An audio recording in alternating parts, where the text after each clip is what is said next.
नमस्कार दोस्तों, स्वागत है आपका हिंदी टीवी में। और दोस्तों, आज सुबह कनाडा और भारत के बीच जो कलेश हुआ है उसके बारे में तो आप में से ज्यादातर लोगों को पता चल गया होगा। जिन्हें नहीं पता है उन्हें 10 सेकंड में फटाफट बता देता हूं कि आज सुबह कनाडा के प्राइम मिनिस्टर जस्टिन ने अपने देश के पार्लियामेंट में ही खड़े होकर यह बयान दे दिया कि इसी साल जून के महीने में कनाडा का एक नागरिक जिसका नाम था हरदीप सिंह मिज्जर, जो कि भारत के अंदर एक मोस्ट वांटेड खालिस्तानी आतंकी था और भारत को कई सालों से इसकी तलाश थी और भारत कनाडा से मांग भी कर रहा था कि इस व्यक्ति को भारत को सौंप दिया जाए।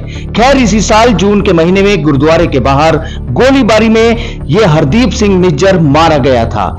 तब से कनाडा के अथॉरिटी इसकी जांच कर रही थी और अब पर कनाडा के प्राइम मिनिस्टर ने यह दावा किया है कि हमें इसके पीछे भारत के लिंक मिले हैं।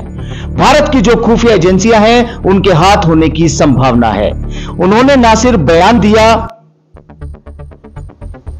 सिर्फ बयान दिया बल्कि आज सुबह ही भारत के एक राजदूत को अपने देश से निकाल दिया, जो कि भारतीय दूतावास में कनाडा में तैनात था। लेकिन कनाडा के प्राइम मिनिस्टर के इस बयान पर भारत कहां चुप बैठने वाला था। भारत ने आज सुबह ही भारत के अंदर तैनात कनाडा के राजदूत को तलब किया और इतना ही नहीं, उसके बाद कनाडा के दूतावास में तैनात एक बहुत ही सीनियर अफसर को भारत से देश निकाला देकर वापस कनाडा भेज दिया। तो यह था भारत का रेस्पॉन्स। वैसे तो इसमें एक फनी चीज भी हुई है जो कनाडा के राजदूत की है। भारत में जब भारत ने उन्हें तलब किया तो उसके बाद कनाडा के राजदूत सुबह 10:26 पर पहुंचे भारत के विदेश मंत्रालय में और उसके बाद 10:30 पर उन्हें फारिग कर दिया। इस दौरान उनका जो चेहरा था जब वो बाहर निकले तब वो लाल हो चुका था। यहां तक कि एक पत्रकार के साथ धक्का मुक्की भी उनके साथ हुई। इससे आप समझ ही लीजिए कि 4 मिनट में विदेश मंत्रालय में उनके साथ क्या क्या हुआ होगा। तो खैर है, ये तो पूरा कलेश, लेकिन जब से ये घटना घटी है तभी से दुनिया भर की निगाहें 5 आई कंट्री पर। दरअसल ये 5 देशों का गुट है जिसमें है अमेरिका, कनाडा, ब्रिटेन, इसके अलावा न्यूजीलैंड और ऑस्ट्रेलिया। ये 5 देश मिलकर बनाते हैं 5 आइज कंट्रीज। आपस में इंटेलिजेंसी शेयरिंग करते हैं हर एक लेवल पर, चाहे वह स्ट्रीट पर लगा हुआ एक सीसीटीवी कैमरा हो या किसी बड़े से बड़े आतंकी की इंफॉर्मेशन। अगर किसी एक देश के पास कोई इंफॉर्मेशन आती है तो वो 5 में अपने आप चली जाती है। जब आप बोलोगे कि दुनिया का इतना बड़ा रिएक्शन क्यों देखना चाहती है, दरअसल कनाडा के प्राइम मिनिस्टर ने यह कहा कि हमारी खुफिया एजेंसियों को ऐसी इंटेलिजेंसी मिली है कि भारत का हाथ इसमें हो सकता है।